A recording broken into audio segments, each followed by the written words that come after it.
हाँ देखिए, साइलेंट हो जाओ बस थोड़ी देर, ज्यादा समय आपका मैं लूंगा नहीं, क्योंकि बीच बीच पे मुझे आपको जगाने की जरूरत पड़ती है। जिससे जगाया उसको जाता है जो जिंदा हो, पर कई बार अफसोस भी होता है कि मैं अब्दों के देश में आईना बेच रहा हूं, ऐसा लगता है कभी कभी, या फिर गंजों के देश में कंगी बेच रहा हूं। दोनों का अपना कोई मतलब नहीं है, पर कई बार क्या होता है कि बिना मतलब के भी काफी कुछ काम करने पड़ते हैं। आपको एक छोटी सी कहानी भी ऐसी जो आपसे रिलेटेड है, उस कहानी से मैं शुरुआत करता हूं। आप बार बार बीच में सोचते होंगे कि हर 15-20 दिन में सर कुछ न कुछ बात कर लेते हैं, कुछ न कुछ मोटिवेशन की बात कर लेते हैं। मैंने आपको पहले भी कहा है, I am not your motivator, तुम्हारा मोटिवेटर मैं हूं नहीं, और कोई भी किसी का मोटिवेटर बन भी नहीं सकता है। एक छोटी सी बात से मैं अपनी बात कहना शुरू करूंगा। आपने महाभारत के बारे में आपने सुना होगा, उसमें जो कुरुवंश था, कौरव, जिससे देखा जाए तो पूरा ही कुरुवंश था, पर उस कुरुवंश में आपको कुरुक्षेत्र के बारे में आपको पता होगा, जिसमें कौरवों और पांडवों के बीच में झगड़ा होता है, युद्ध होता है, और भारत का सबसे प्रसिद्ध युद्ध होता है कुरुक्षेत्र। दिल्ली से कुछ दूरी पर ही कुरुक्षेत्र का मैदान है, जहां पर कौरवों और पांडवों के बीच में युद्ध होता है, और इस युद्ध में पांडवों की विजय होती है। अब सबसे बड़ा हैरतअंगेज पक्ष तो ये कि पांडव जीत कैसे जाते हैं, और पांडव आके जीतते हैं, जबकि यदि धन बल और शक्ति बल यदि देखा जाए तो पांडवों के पूरी तरीके से खिलाफ था, फिर भी पांडव जीत जाते हैं। पांडवों के पास देखा जाए तो 5 पांडव थे, उसमें योद्धा तो सिर्फ 2 ही थे, अर्जुन और भीम, बाकी ठीक ठाक वाले योद्धा थे। और दूसरी तरफ आप यदि देखो तो उधर कौरवों की तरफ से भीष्म पितामह थे, उनके जैसा योद्धा इस धरती ने फिर से पैदा नहीं किया। उधर दुर्योधन जैसा महावीर था, कर्ण जैसा महान धनुर्धर था, दुशासन जैसा योद्धा था, राजगुरु कृपाचार्य थे, और दुर्योधन की दोस्तों की एक लंबी चौड़ी फौज थी। अर्थात कि धनबल देखा जाए तो पूरी तरीके से ये संतुलन किसके खिलाफ था? पांडवों के खिलाफ था। फिर भी पांडव जीत गए। अक्सर मैंने ये सुना है कि धर्म और अधर्म के इस युद्ध में हमेशा धर्म जीतता आया है।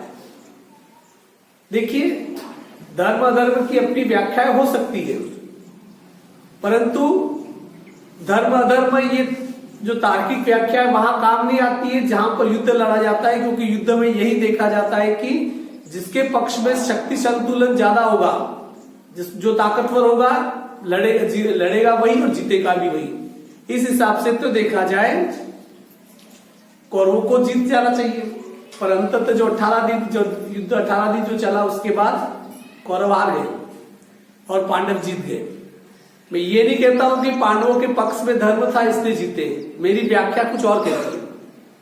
यदि उसके बारे में यदि मैं बड़े ध्यान से देखूं तो मुझे कुछ कारण वो लगते हैं जिसकी वजह से पांडव जीते, और वो कारण इसलिए बताने जरूरी है क्योंकि वो कारण कहीं न कहीं आज भी लागू हो सकते हैं, आज के वर्तमान संदर्भ में भी वो लागू हो सकते हैं।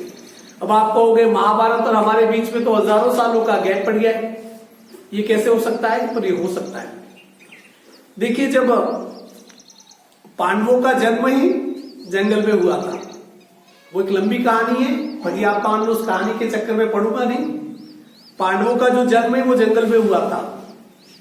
कुंती ने 5 कुंती और माद्री जो 3 बेटे हैं वो थे अपने कुंती के, और बाकी जो 2 बेटे थे वो माद्री, जो कि कुंती जो पांडु की पत्नी थी, दोनों पत्नियां थी। अब ये बेटे कैसे पैदा हुए कि लंबी कहानी वहां नहीं जाएंगे। अर्थात कि जंगल, भयानक जंगल के बीच में ये पांडव पैदा हुए। जब पांडव ये बड़े हुए थोड़े, आप सोचिए जंगल का संघर्ष कितना रहा होगा।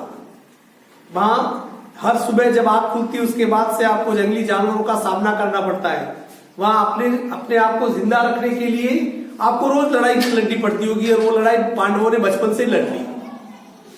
और जब थोड़े बड़े हुए पांडव, तो उनके पिता पांडु की जंगल में मृत्यु हो गई। तब कुंती माद्री ने तो अपने पांडु के अपने पति के साथ सती हो गई, पर चूंकि कुंती नहीं हो पाई क्योंकि बच्चों को संभालना था, और उन 5 पांडवों को लेकर वापस कुंती कहां पर आई? हस्तिनापुर आई थी। और हस्तिनापुर आई तो वहां पर उसका कोई स्वागत नहीं हुआ, क्योंकि वहां पर हस्तिनापुर का जो उस समय जो सम्राट था अंधा युधिष्ठिर, जो महत्वाकांक्षी था, हस्तिनापुर का जो राजा था वो पांडु था, परंतु उसने किसी कारण से राजपाट छोड़ दिया। अपने जो बड़े भाई जो अंधा था धृतराष्ट्र था उसे दे दिया। धृतराष्ट्र के मन में एक ये कॉम्प्लेक्स बना हुआ था, एक ग्रंथि बनी हुई थी कि ये पांडव वापस आ गए, 5 पांडव तो कोई राज हत्या नहीं ले, इसलिए हस्तिनापुर में उन 5 पांडवों का स्वागत नहीं हुआ। उनकी शिक्षा दीक्षा चलने लगी आचार्य गुरु द्रोण के नेतृत्व में, परंतु वहां पर भी बचपन में उन्हें जलील किया गया दुर्योधन और उसके भाइयों के द्वारा, क्योंकि कौरव कितने थे? दुर्योधन सहित उसके भाई कितने थे? 100 थे। वे हर पल जलील करते थे, किसको? भीम को, अर्जुन को, युधिष्ठिर को जलील किया कि तुम तो जंगली लोग हो, जंगल से उठा के तुम्हें यहाँ पर लाया हो और तुम तो एक प्रकार से हस्तिनापुर में मेहमान हो। अर्थात कि बच्चों की वो उम्र जब उनके अपनी विकास की उम्र होती है, उस समय उन्हें क्या किया गया? लगातार जलील किया गया, और उस कंडीशन में पैदा हुए। आपको ये भी पता होगा कि भीम को मारने की कोशिश की गई दुर्योधन के द्वारा, जब वो छोटा था, जहर देके। वो अलग बात है कि भीम बच गया। उसके बाद इनका जब राज्याभिषेक वगैरह हुआ, जब ये बड़े हो गए, उसके बाद इन पांडवों और कुंती को वारणावत में भेजा गया छुट्टियां मनाने के लिए। थोड़ी दिन आराम करो, वारणावत। और वारणावत एक ऐसा महल बनाया दुर्योधन ने जो किसका? लाक्षागृह जिसे कहा गया, लाख का बना हुआ था, जिससे जो प्लास्टिक होता है उस टाइप से। और उस वारणावत में किसको जलाने की कोशिश की गई? 5 पांडवों को और कुंती को जलाकर मार देने की कोशिश की गई, परंतु वहां पर भी कौन बच गया? उसके बाद भी पांडव बच गए। जंगल जंगल वो घूमते रहे, लौट के फिर हस्तिनापुर आए। पर इनके बीच में जब लगा कि अब इस राज्य का बंटवारा होगा ही होगा, तो उसके बाद उन पांडवों को हस्तिनापुर से अलग कर दिया गया और एक ऐसा प्रदेश दे दिया गया, खांडववत जिसे कहते हैं, एक ऐसी जगह जो उर्वर बिल्कुल बंजर जमीन थी, पथरीली जमीन थी, और पास में खांडव वन करके था जिसमें की जंगली जातियां रहती थी, नागों का जहां साम्राज्य था। और वो भाग किसको दे दिया?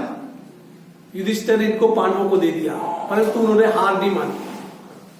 और उसके बाद उन्होंने उस खांडव वन को इंद्रप्रस्थ में बदल दिया, दुनिया का सबसे वैभवशाली शहर, उसमें किसमें बदल दिया? इन पांडवों ने बदल दिया।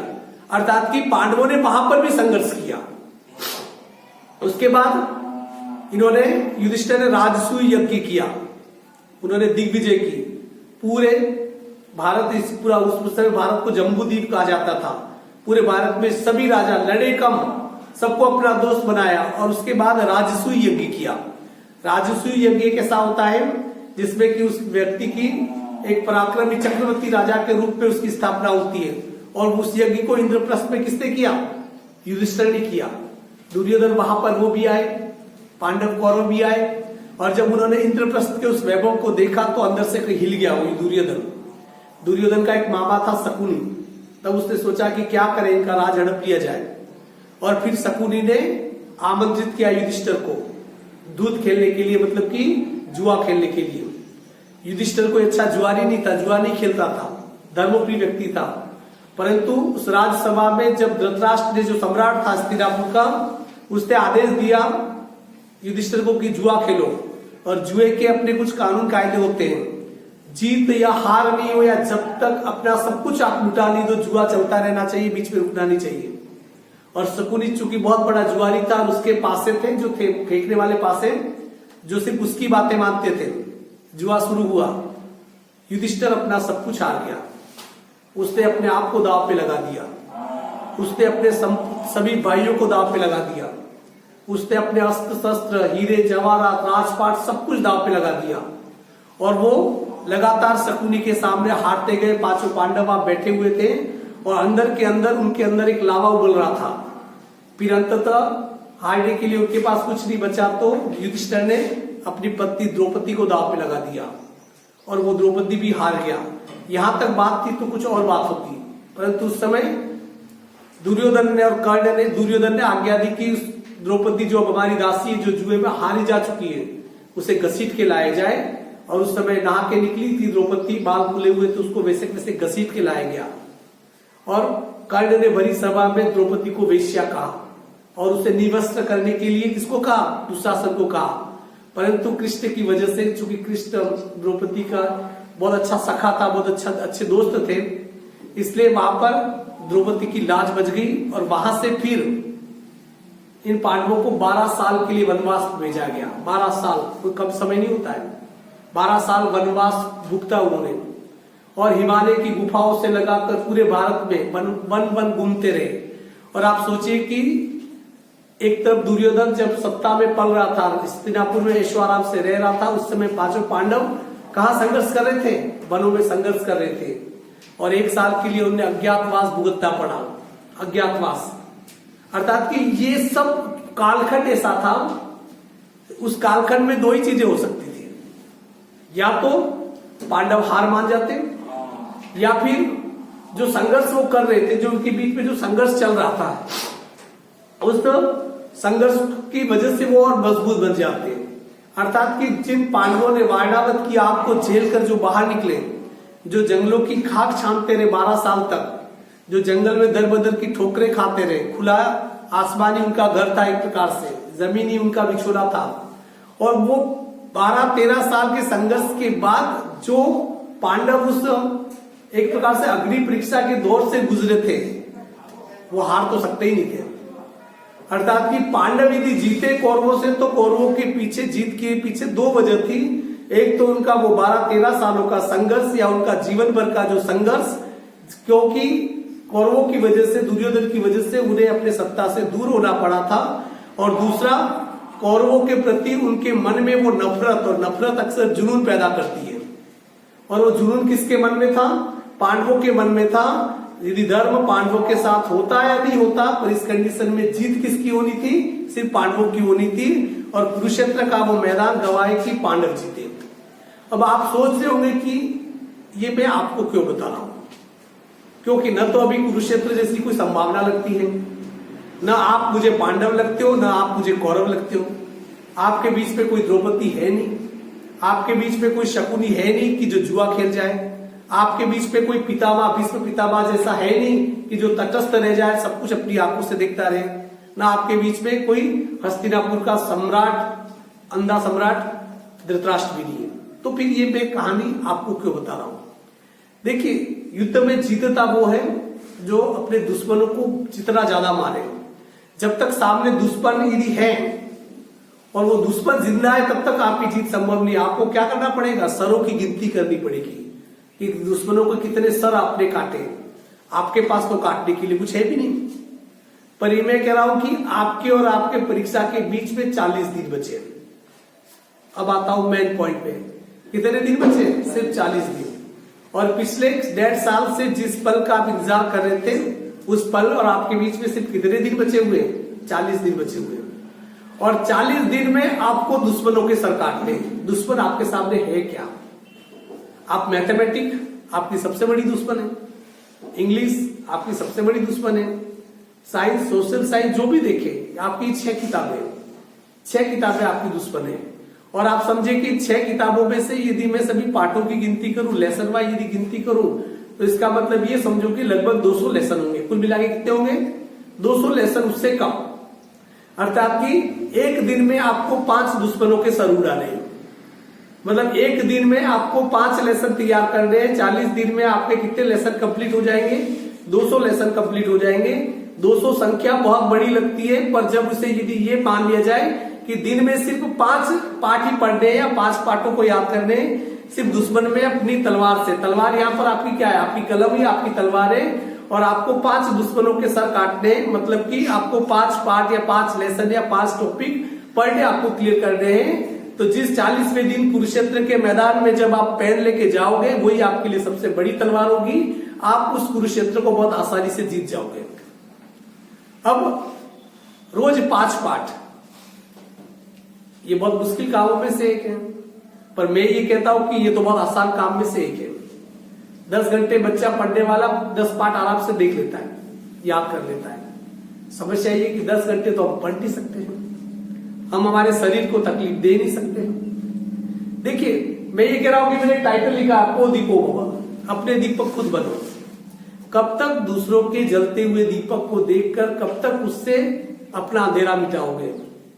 क्योंकि दीपक किसी दूसरे का जल रहा है तो आज ही तो कल उसकी क्या हो जाएगी, उसमें तेल खत्म होगा और धीरे धीरे वो दीपक भी क्या हो जाएगा, अंधकार में डूब जाएगा। सबसे यदि आपको प्रकाशित होने की जरूरत है, आपके मन के अंदर जो घना अंधेरा है उसे मिटाओ, और उसके लिए आपको खुद को अपना दीपक बनना पड़ेगा। क्योंकि उधार के दीपक से चंद दिन निकल सकते हैं, पूरी जिंदगी कभी भी नहीं। अब आप दूसरों में मोटिवेशन ढूंढने की कोशिश भी क्यों करते हो?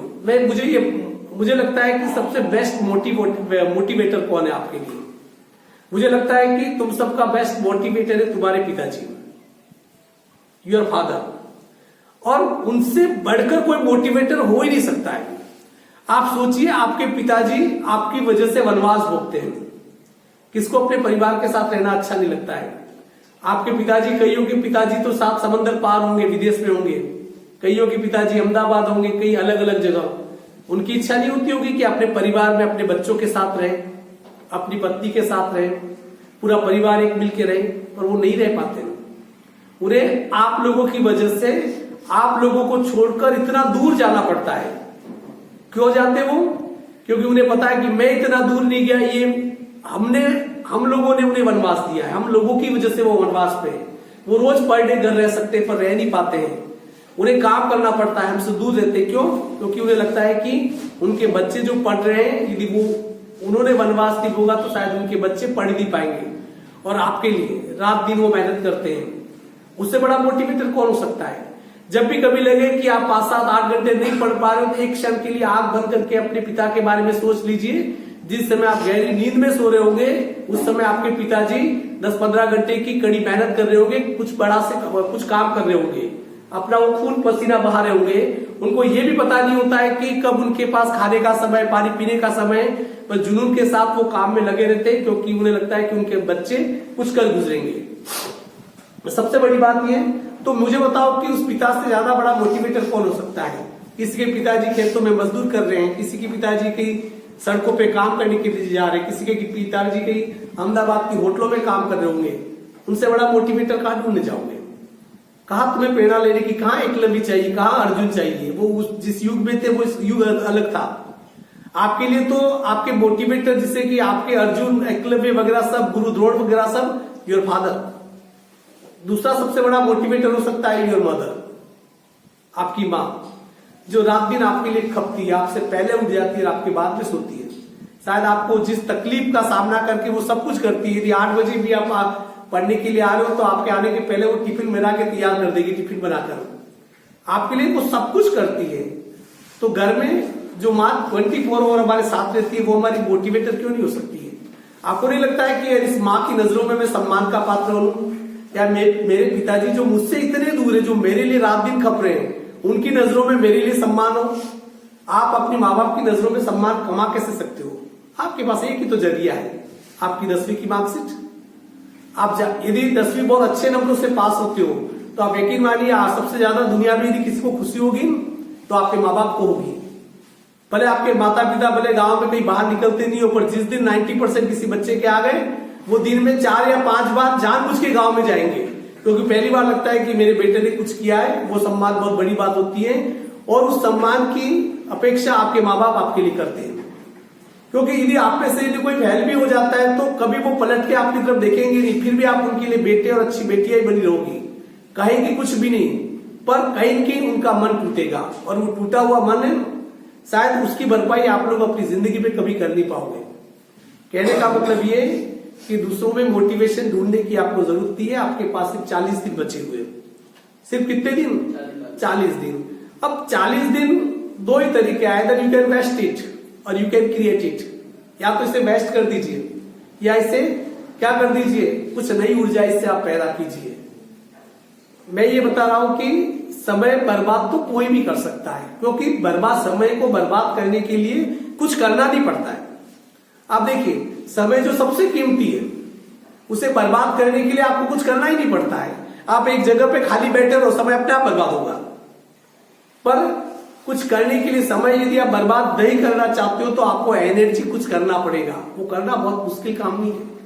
देखिए आपका शरीर ऐसा है, आपका शरीर जो आपका ह्यूमन जो बॉडी है 16-17 घंटे काम करने के लिए बनी है। 18 घंटे ह्यूमन बॉडी काम कर सकती है। हमारा शरीर नॉन स्टॉप 18 घंटे बढ़िया काम कर सकता है।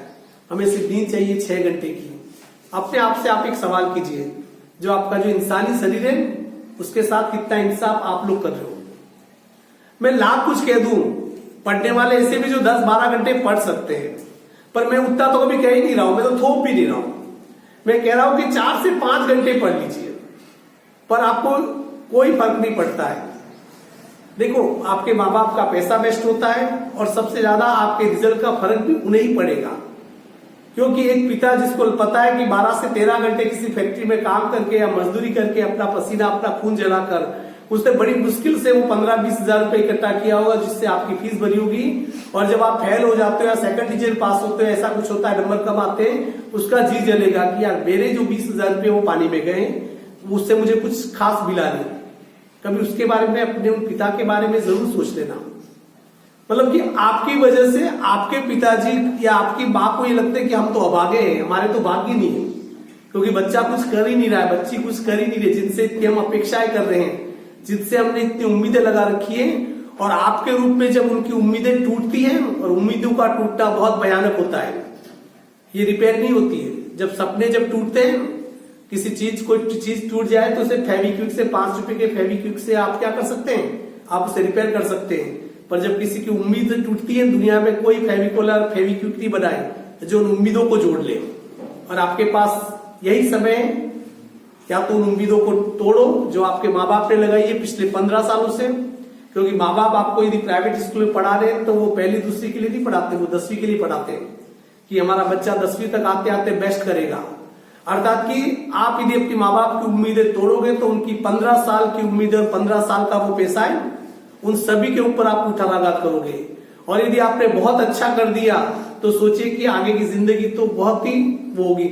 और मैं ये कहता हूं कि this is the time when you can change your totally life. ये वो समय है, 40 दिन का वो समय है जब आप अपनी पूरी जिंदगी को बदल सकते हो। अब पूरी जिंदगी को कैसे बदल सकते हो, मैं ये नहीं कहता हूं कि मैं सिर्फ ये नहीं कह रहा हूं कि आप आपके माँ बाप की नजरों में आपके लिए सम्मान और आपकी वजह से उनकी नजरें ऊपर उठे। मैं ये कहता हूं कि आपकी वजह से आप सम्मान महसूस करें। आपको अपने आप पे प्राउड होना चाहिए। 95% बनने के बाद कैसा लगता है, ये तो उस बच्चे को पूछिए जिसके 95% बने। मैं आपको बता रहा हूं। और वो बच्चा जिसे लगता था कि यार ये फेल ही हो जाएगा, पर वो बच्चा यदि फर्स्ट डिवीजन पास होता है तो उस बच्चे को जाके पूछिए कि उस पर क्या गुजरती होगी, वो अपने आप में क्या फील कर रहा होगा। ये बहुत बड़ा अचीवमेंट होता है। मैं लाख पंख लगते हैं, कुछ भी नहीं लगता है। उस जो लाया है उसकी स्थिति को सिर्फ वही जानता है। ये 40 दिन है, आप कितने ही ऊंची उड़ान भर सकते हैं, डिपेंड आप पे करता है। आप ये नहीं कि आसमान बहुत ऊंचा है ये दोस्त नहीं लगा सकते हैं।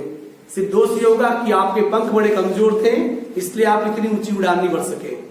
और हमेशा ध्यान रखना कि मैंने एक लाइन भी कही थी, जो सफलता का तो क्या होता है, आपने जो देखिए ध्यान रखना, हमेशा असफलता के 1000 बाप होते हैं, अर्थात सफलता के 1000 बाप होते हैं और असफलता हमेशा अनाथ होती है। इस बात को समझना, सफलता के 1000 बाप होते हैं और असफलता हमेशा अनाथ होती है। मतलब आप सफल हो जाओगे, उस सफलता की क्रेडिट लेने के लिए 1000 लोग तैयार हो जाएंगे। जो व्यक्ति जिंदगी में एक आधी बार आपसे मिला होगा वो भी कहेगा कि इसने 98% बनाई क्योंकि मैंने इसको राय दी थी। पर खुदा खास्ता आप असफल हो गए, एक भी ऐसा व्यक्ति नहीं आएगा जो ये कहेगा कि यार ये इसलिए असफल हुआ क्योंकि मैंने ये नहीं किया, मेरी वजह से ये अनसक्सेस रहा। इसलिए सफलता के 1000 बाप होते हैं पर असफलता हमेशा अनाथ होगी। अब आपको अनाथ बनना है या क्या करना है, आप सोच लीजिए। क्योंकि सफल होंगे तो पूरी दुनिया आपके कदमों पे होगी, और असफल होंगे तो कहीं आपका जो आपकी जो परछाई है वो भी आपका साथ नहीं देगी। देखिए बहुत मुश्किल होता है 3rd डिवीजन बाय ग्रेस पास होकर घर के किसी अंधेरे कोने में अपने आप को 15 दिन तक ढकेल देना। आप घर से बाहर नहीं जा पाते, आपको अपने आप पे शर्म आती है। पर उस शर्म आने के पीछे यदि आप वजह तलाश कीजिए तो ये पता चलेगा कि पिछले 15 साल तक वक्त आपसे शर्मा रहा होगा। इस 15 साल का समय दिया, 45,000 दिनों का समय दिया था इस समय ने आपको। पर आपने उस 45,000 दिनों को वेस्ट कर दिया, इसलिए आपको घर के किसी अंदर एक कोने में शर्म का सामना करना पड़ रहा है। मैं कह रहा हूं कि आज से पहले आपने कितना समय बर्बाद किया, that is not an issue. Issue is this कि आने वाले 40 दिनों के साथ आप कितना इंसाफ कर पाते हैं। आपने यदि ये कर लिया, मैं आपको कह रहा हूं कि be honest with yourself. आप अपने साथ इंसाफ कीजिए, दुनिया के साथ आप कुछ भी कीजिए, आप अपने साथ तो ईमानदार रहिए ना, क्योंकि आप कितने ईमानदार हैं, आप अपने साथ कितनी ईमानदारी बरत पाते हैं, अपने साथ कितनी ऑनेस्टी बरत पाते हैं, उसके गवाह भी आप ही होंगे। देखिए, वक्त है किसी अदालत है जिसमें गवाह भी आप हो, मुजरिम भी आप हो, जज भी आप हो, सब कुछ आप हो। वहां कोई और नहीं होगा, सजा देने वाला कोई और नहीं होता है, आप ही सब कुछ हो वहां पर। अपने साथ ऑनेस्ट बन जाइए, अपने साथ ईमानदारी बरतिए।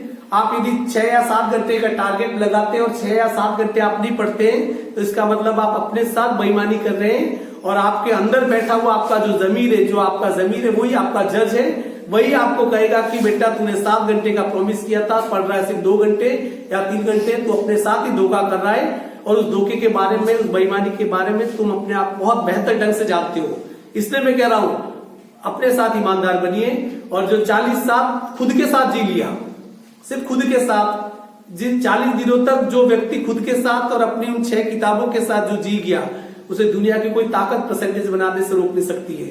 और यदि आपके परसेंटेज नहीं बनते तो इसके लिए पूरी तरीके से जिम्मेदार आप लोग होंगे। इसलिए 40 दिन आप, आपकी किताब और आप खुद, आप ये भूल जाइए कि कोई आपका रिश्तेदार है, आप ये भूल जाइए कि कोई आपके दोस्त है, ये भूल जाइए कि दुनिया और भी कुछ है। आपकी अपनी दुनिया, आपका वो समय, आपकी वो चंद किताबें जिनसे पढ़कर आपको नंबर लाने, इन 40 दिनों तक उसका साथ ले लीजिए। मुझे लगता है कि तकदीर आपके कदमों में होगी, और मुझे लगता है कि जो मुकद्दर का जो सिकंदर कहते हैं, वो आप लोग बन सकते हैं। You can do it. Corona आपका घंटा ही कुछ बिगाड़ नहीं सकता है। कोरोना काल से लड़कर जिस समय पूरी दुनिया अपने अपने घरों में सिमटी हुई थी, उस समय से आप मेरे पास पढ़ने आ रहे हो। न तो आपने कोरोना की चिंता की, न मैंने की। और लगातार उस कोरोना कालखंड में जब बसें बंद थी, आप पैदल आ रहे थे पढ़ने के लिए, जैसे तैसे आ रहे थे, गर्मियां भी उस समय सब थी, फिर भी हम लोगों ने पढ़ की। जब तब उस दौर में हम पढ़ाई कर चुके हो, तो ये छोटी मोटी चीजें तो हमें हरा नहीं सकती है। इसलिए मैं अभी भी कह रहा हूं, fight with your self, never fight with other, because other is the head. दूसरों से मत लड़ो, लड़ना है तो खुद से लड़िए। अपने साथ इंसाफी कीजिए, अपने साथ ऑनेस्टी के साथ पेश आइए, और कम से कम रोज प्रतिदिन अपने जमीर से पूछ लीजिए कि जो टारगेट तूने तय किया था, जो समय तूने तय किया था, क्या उस समय के साथ तू न्याय कर सका? नहीं कर सका तो आपको अपने आप पे शर्म आनी चाहिए। और मेरा ये मानना है कि जब जिस दिन रिजल्ट डिक्लेयर हो, उस दिन दुनिया की नजरों में आपकी कंडीशन क्या हो मुझे नहीं पता, पर आईने के सामने जब आप खड़े होकर जब रिजल्ट को देखोगे, तो आपको आपके ऊपर शर्म नहीं आनी चाहिए। और खुदा न खास्ता ऐसा हुआ कि रिजल्ट ऐसा आया कि जब आपको अपने आप पे शर्म आए, तो दुनिया में इससे बड़ी शर्मिंदगी कोई नहीं होगी। दूसरों की नजर में शर्म का पात्र बनो, तो वो शर्म आज ही तो कल दूर हो सकती है, पर जिस दिन आपकी नजरों में आप खुद शर्म के पात्र बन गए, आपकी नजरों में आप खुद झूठे साबित हो गए, आपकी नजरों में आप बेईमान और धोखेबाज साबित हो गए, तो अंदर बैठे हुए जमीर को आप कभी जवाब नहीं दे पाएंगे। और जिंदगी भर मैं ये कह रहा हूं कि 40 दिन आप सबको याद रहने वाले। आइदर आप शिखर पे पहुंचो या बॉटम पे ठेठ नीचे रहो, 40 दिन सबको याद रहेंगे। जो शिखर पे पहुंचेगा उसे भी इसलिए याद रहेगा क्योंकि उसे पता है कि उसने 40 दिन तक 40 दिन उसने पूरे अपने बना लिए थे। और जो ठेठ पेंदे में रहेगा, सबसे नीचे रहेगा, वो भी ये जानता है, वो हमेशा याद रखेगा कि उन 40 दिनों का भी मैं इस्तेमाल नहीं कर पाया और मैं बिल्कुल भी नहीं पढ़ा था, फिर भी मैं पास तो हो गया। दोनों चीजें देखिए, अब खुद को विशाल बना लीजिए। कब तक दूसरे लोग दूसरों के उदाहरण से आपको बताते रहेंगे, देखो उसने इतने % बनाए, देखो उस फल ने इतने % बनाए। नहीं, मैं चाहता हूं कि आने वाले समय में एक पीढ़ी जब आए तो वो ये कहे कि यार एक समय ऐसा भी था, 2021 का कालखंड ऐसा भी था जब चारों तरफ से दुनिया बंद थी, रास्ते बंद थे, रोड जाम थे, कोरोना अपने शिखर पे था, कोई किससे मिल नहीं जाता, फिर भी उस 2021 के बैच में 10वीं का ये बच्चा निकला जिन्होंने तमाम संघर्ष के साथ निकलकर जो टॉपर रहा, जिसने 95% बना दिए। और ये मिसाल अपने आप में सबसे बड़ी मिसाल होगी, क्योंकि बाकी सबको तो भूल जाएंगे लोग, पर इस संघर्ष के समय में देखिए, ये कोरोना काल आपका वारणावत है। पांडव वारणावत से निकले नहीं निकले, बचकर, महल जल गया पर बच के निकल गए। ये कोरोना कालखंड भी आपके लिए पांडवों का वनवास है, वो संघर्ष है, चुनौतियां है। बच के निकलो, शिखर पे पहुंचो। और बाकी इसके अलावा तो मेरे पास कहने के लिए इसलिए भी कुछ नहीं है, क्योंकि मुझे लगता है कि मैं अपना पूरा समय आपको दे रहा हूं और मुझे लगता है कि अब आप लोगों को खुद को समय देना चाहिए। 40 दिन है, मैं अभी भी कह रहा हूं कि 40 मल्टीप्लाई बाय 10 400 घंटे। और यदि किसी को लगता है कि मैं इससे बेटर कर सकता हूं तो 500 घंटे। और जो बच्चा इन आने वाले दिनों में 500 घंटे पूरे पढ़ गया, उससे तो कोई रोक ही नहीं सकता है। आप ये कि बोर हो रहे हो, ये नहीं, किताबों के साथ आप समय व्यतीत कीजिए, बिकॉज किताबें दुनिया में सबसे अच्छा समय व्यतीत करने का जरिया होती है। और किताबें एकमात्र ऐसी दोस्त होती है जो कभी हमारी दुश्मन नहीं बनती है, जो हमसे बराबर रिश्ता निभाएगी, मरते दम तक रिश्ता निभाएगी। इसलिए अपने आप को मोटिवेट कीजिए। आप अपने घर के हालातों को देख लीजिए। उन हालातों को देखने के बाद यदि आप सोचोगे कि हमें पढ़ाई करनी चाहिए, हमें परसेंटेज बनाने चाहिए, क्योंकि आपके पास एक बहुत लंबा जीवन है, पर उसकी शुरुआत होती है अब से। ये 40 दिन के बाद जब 10वीं का रिजल्ट आएगा, तब जिंदगी आपसे हजारों सवाल पूछेगी आपके परिणाम के ऊपर। ऐसा नहीं हो कहीं कि आपके पास उन्हें देने के लिए कोई जवाब ना हो। और जब कोई सवाल पूछे और हमारे पास उसे देने के लिए कोई जवाब भी हो, इससे बड़ा क्वेश्चन मार्क, इससे बड़ी विडंबना हमारे जीवन में कुछ हो नहीं सकती है। इसलिए विवेकअप, गहरी नींद में सोए हुए तो अभी भी जाग जाओ, यही काफी होगा। जब खुद जाग जाओगे तो दुनिया आपको हमेशा जगी हुई मिलेगी, और जब खुद सोए हुए रहोगे तो ये दुनिया हमेशा आपको सोई हुई मिलेगी। आज के लिए इतना ही, धन्यवाद।